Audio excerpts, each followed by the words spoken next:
Let's move on a little bit. There's a chapter in your book called Heeding No Fables and Rejecting Myths. What does this mean?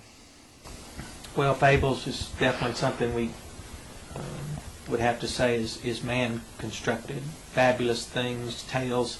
They're more entertainment. They're more, again, I would say, preoccupancy of man.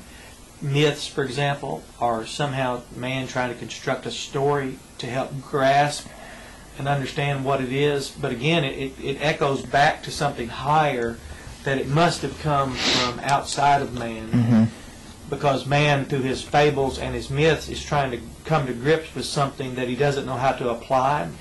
And if I can, my understanding now of myth and fable is the attempt of man to grapple with, in this life, what he was not imparted from that world. And not having been imparted or generated from above, he's not qualified That's right. to apply it on behalf of his fellow man. For example, a man who would craft a myth in order to understand what it is for deity to intervene into society is evidence that he didn't then go and apply the information that was imparted. Now for us, when we understood absolute freedom from the deity, or absolute righteousness or justice or holiness, or if we will, spirituality, which does not involve hurting someone through flesh and blood jihad, we then would go about to suppress flesh and blood jihad.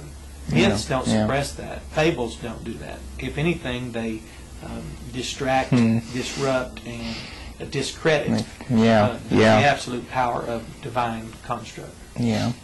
We see that going on a lot now. Absolutely. New myths, new fables, explaining away things. If we can just dismiss everything, then who originated these notions that a society depends upon?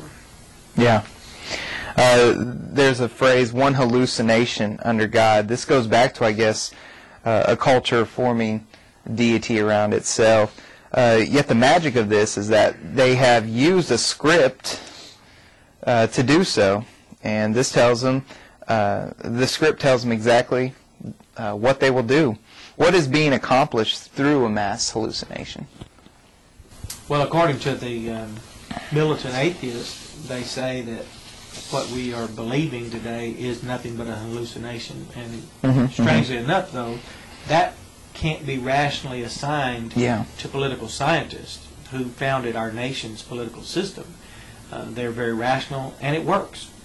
The thing that they like to say is somehow they're trying to be pragmatic and beneficial to society, when in actuality we could be more rather accused of being the pragmatists, because the weight of what works is on the side of those who have believed in the Creator. That is, adhered to the divine principles and absolute constructs that can be applied and imposed upon a society.